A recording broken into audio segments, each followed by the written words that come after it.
SmackDown du 16 août 2024. Oui, on est en 2024, ça n'a pas changé ça depuis le début de l'année. Un peu déçu du début du SmackDown, Ellie? Ouais, je te l'ai dit tantôt, là. J'ai été déçu. Ben, ceux qui ont écouté la semaine passée, moi, je voyais quelque chose venir avec la célébration de la victoire de Nia Jax. Et ils ont commencé en me faisant croire que ça allait arriver. Ils ont commencé SmackDown avec la célébration. Tiffany Stratton est dans le ring. Celle qui a tout préparé, c'est Stéphanie qui a tout fait ça pour elle, pour Nia. Exactement. Là. Donc, ça ressemble un peu au Festival of Friendship, Ouais, là, ouais. de vibe. Pretty Deadly qui sont là, qu'elle a rencontré backstage la semaine passée, qui ont chanté une super chanson, je dois C'était drôle, avouer. c'était drôle, ce bout-là. Je les ai vraiment aimés, ouais. oui. Mais là, Nia Jax qui rentre avec le trône, les 4 gars, c'est l'entrée de Charlotte Flair. Là. Elle a déjà fait ça. Moi, j'y croyais encore à ce moment-là que c'était le retour de Charlotte. Là, finalement, il y a une espèce de petit tiraillement voyons, ils jasent, là. Ils s'entendent pas, mais ils l'accusent pas. Il y a une petite friction, tension, mais c'est un peu balayé. Moi, je me suis dit, oh, ils font-tu le cash-in là? C'est pour ça qu'on commence le show avec ça? C'est pour commencer fort? Vont-tu avoir le cash-in? Ou un turn de Nia qui disait, le rose, pas tant mon genre, tu sais, je suis pas tant ce genre-là. J'étais comme, elle va faire comme Kevin Owens ou Chris Jericho, elle va la démolir. Mais ça va imploser, c'est sûr, parce que Nia a demandé à Stratton de kneel down, fait que de mettre le genou à terre pour se proclamer, puis elle l'a jamais fait. Elle l'a pas fait. Elle a détourné l'attention vers Pretty Deadly. Fait qu'elle s'est pas rendue à mettre le genou par terre, ce qui a été demandé. Fait que cette amitié-là est pas solide. Là. Non, c'est ça. Puis là, finalement, c'est Mia Yim qui arrive, qui intervient, qui pète tout le monde avec un kendo stick et qui est l'aspirante au titre de Nia Jax. Rien parce qu'elle a été Mia Yim, là. Rien contre elle, mais c'était pas le timing. Mais c'est que Yim, tu la mets avec une bonne lutteuse, est capable de faire un bon match. Mia Yim, qui je suis content qu'elle a retrouvé son vrai nom, là, pas Michin, on s'entend de la cause de merde. Mais en fait, je sais pas, je pense que c'est encore Michin, mais moi ils l'ont appelé Mia Yim. Pour vrai? Ok. Moi, je ne pas de l'appeler Michin. Oh non, ça me tombe non plus, ça me tente pas de l'appeler Michin. C'est ça, elle est capable de faire de la bonne lutte. On l'a vu bien lutter. Elle est bonne avec une bonne lutteuse. Elle est capable de bien suivre. Contre Nia, ça va être un squash d'après moi, où il va y avoir une intervention de quelque chose, mais je peux pas croire qu'on a fait une belle valise de même puis qu'elle va toffer 2 semaines. Je peux pas. Je pense. J'espère pas. À moins qu'ils vont le teaser encore plus longtemps ou qu'il va y avoir une feud entre les deux, mais bref, ouais, je suis quand même d'accord avec toi que pas de Charlotte, c'est un peu plate. Un peu plate. Le match entre Carmelo Hayes et Andrade, j'ai adoré. Ouais. J'ai adoré. Ces deux gars-là, c'est leur 3e match là, télévisé. Une excellente chimie. Ça améliore de fois en fois. Hein. C'est comme si, dans l'histoire des 3 matchs, au début, c'était Andrade qui avait l'avantage. Le deuxième, c'est Carmelo qui avait l'avantage. Là, c'était vraiment nez à nez.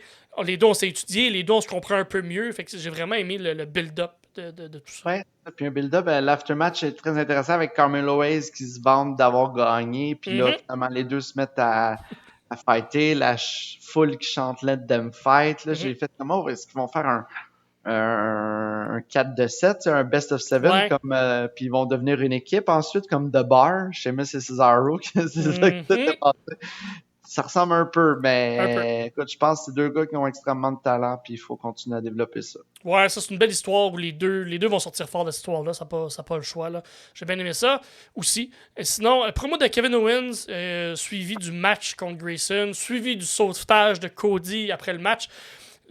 Pour commencer la promo, c'est Grayson qui parle à Austin Theory, puis qui est comme Kevin Owens, il mérite pas, puis il est pas bon, qui parle contre lui, puis là t'as Kevin Owens qui arrive en arrière, qui est comme je suis d'accord avec toi, t'as raison, je le mérite pas, t'as raison, je suis pas bon, puis je pense que on va aller dans le ring, puis on va voir ensemble à quel point je suis pas bon. Oui, vas-y, let's go. On s'en va se battre dans le ring. J'ai tellement perdu de match récemment. Genre, je pense que j'ai même déjà perdu contre toi, puis je m'en souviens plus. Ah ouais, c'est ça, c'était vraiment, vraiment bon. Fait que là, un bon petit match quand même. Grayson puis Kevin Owens, belle chimie, on l'a vu il y a quelques semaines, les deux ensemble, ça c'est très fluide, les deux ensemble, ça fonctionne super bien. Ouais. Un beau stunner suivi d'un Ouais. pump-up powerbomb. Un Papa finisher que Powerbomb. j'adore. Et ce que je tiens à préciser là-dessus, c'est Kevin était le local parce qu'on était à Orlando. Orlando, ouais. Kevin habite à Orlando et plein de choses qui ressemblaient au Kevin de NXT. Papa Powerbomb, il a Mhm. essayé de faire le Powerbomb sur le apron Ouais. après pour rappeler le vieux Kevin Owens dans le temps Ouais, de il a même Full teasé Sail, ou essayé de teaser le package Pal Drive à l'extérieur, mais ça a été fait très, très, très rapidement. Il y a même Corey Grave qui fait un Oh, this is old school Kevin Owens au même temps où il essayait de teaser le package Pal Drive. Ouais. Il a déjà mieux teasé que ça, comme dans le match de cage avec les deux rings. Là, il l'avait fait il a mieux teasé que ça. Mais c'est ça, des beaux clins d'œil au vieux Kevin Owens d'NXT, disons. On va le D'ailleurs, dire de même. les champions d'NXT qui étaient dans la foule, Ethan Page et Oui, Roxanne Perez, on les a montrés, des beaux justement. pop. On Des était beaux à pop, c'est le fun. Orlando. Ethan Très Page paraît. Il a de l'air bien, là. Il paraît bien.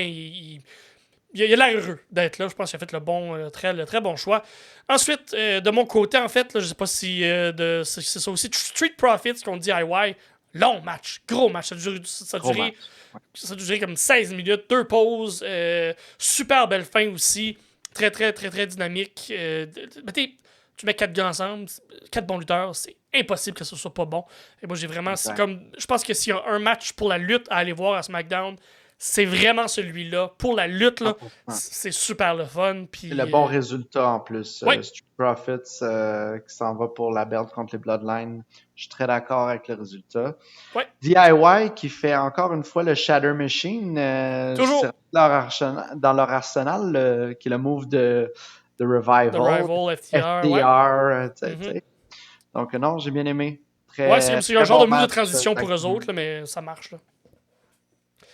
Ensuite, tu vois, pour moi, après ça, c'est la fin. La fin du SmackDown, écoute, J'ai trouvé ça bizarre. Parce que ok, j'étais comme, on répète on fait exactement la même chose que la semaine passée. Là. C'est rinse and repeat. T'as Roman qui arrive, qui pète tout le monde, puis c'est tout, là. Je veux dire, on répète. Et finalement, non.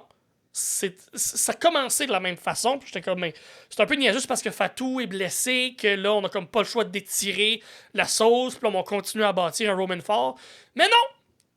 Parce que c'est Fatou, justement, qui est revenu avec sa grosse botte. avec la botte. J'ai adoré. J'ai tout aimé. Tout aimé, et moi, je vais continuer puis à y croire Mordicus. D'après moi, ça reste un work. Sa blessure, pour moi, d'après moi, c'est un work. S'ils l'ont fait revenir aussi vite, c'est parce que c'est un work. Puis justement, Avec en la botte. Mettre de faisant, l'emphase là-dessus. ouais, de faire comme gars, il est tough puis il est capable de péter tout le monde, même s'il est blessé en ce moment. Voilà. C'est Voilà. ça l'angle qu'il veut nous faire. Puis là, ce qui est très important, c'est que là, justement, encore Roman très fort, il était capable de. Là, cette semaine, on avait juste Tamatonga et Solo Sikoa, Ouais. parce que l'autre, il a l'œil. Il a l'œil pété, puis s'est fait péter par des chaises la semaine passée aussi. Là, fait que, puis, C'est vrai. qui s'ennuie de Tangaloa, là, on s'entend. Là. Non, c'est ça. C'est le maillon faible du groupe Faible. présentement. Yes. Donc, Roman très fort contre les deux. Roman qui réussit à prendre le Ola Falou, Ouais. le collier du Tribal Chief. Ouais, il l'a mis autour de Le lui, met là. Fait que sur on lui-même. avance l'histoire aussi. Là. Solo Sikoa, dans une promo au début de SmackDown, a dit à Tamatonga, si il met la main, c'est-à-dire juste prendre l'objet physique et l'avoir avec lui, vous allez acknowledge Roman Reigns et moi aussi. C'est comme, OK, juste l'objet physique est plus important que la reconnaissance, puisqu'on s'entend, anyway, Solo Sikoa, il y a 3 personnes qui l'acknowledge. Ben, c'est ça. 4 si on compte lui-même. Tellement imbu de lui-même, là, c'est ça, il compte pour quelqu'un qui l'acknowledge lui-même, là. Fait que ouais, mais c'est ça, puis c'est là que le travail de Heel est important, avec la promo du début, puis avec la façon qu'on finit cette histoire-là, parce que c'est Jacob Fatou qui revient pendant que Roman a le collier.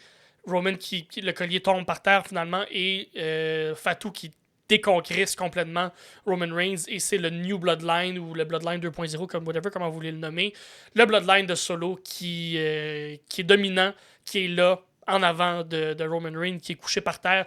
Gros sell, il a tellement bien vendu le coup de cul là. Ah, Roman là, J'aurais jamais cru que j'allais aimer Roman à ce point-là il y a 4 ans. Fait que, je suis vraiment... Gros, une belle fin. Je m'attendais à rien. Je suis un peu déçu au début, puis là, finalement, ils m'ont gagné avec le Et retour de encore une Valkyrie. fois, le Powerbomb à 3, le Shield Oui. Bomb sur la table des annonceurs. Mhm. Très important, ils ramènent toujours ça. Toujours, puis c'est très bien fait. Je suis bien content qu'ils rapportent ça pour l'histoire. Ça fonctionne, puis c'est dévastateur. Ça look aussi en ce moment. Là, timing, tu sais, donné que quand on a eu l'angle sur Paul Heyman qui s'est fait détruire par l'autre Mhm. Bloodline, c'était lorsque Sika Anoa'i, le père de Roman Reigns, est Ouais. décédé il y a 2 mois. Mhm. Et là, cet angle-là, la journée que Afa, le Ouais. frère de Sika, donc l'oncle de Roman Reigns, est décédé. Donc, c'est fou qu'on a des histoires du Bloodline, puis il y a des choses dans la vraie vie, tu sais, qui se passent quand même. Tu sais, Ah oui. je déplore, tu sais, c'est triste les décès, Oui. mais il y a tellement de choses qui se passent autour de l'histoire du Toute Bloodline. la famille, puis tout ça, là, ouais, c'est vraiment incroyable. Ouais. Puis souligner la vignette qu'ils ont fait aussi. C'est pas juste l'image avec la date.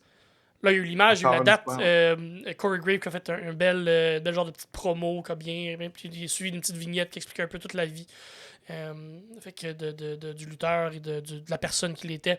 L'importance qui a été aussi dans le spectre de la lutte par équipe dans les années 60, 70, 80 même.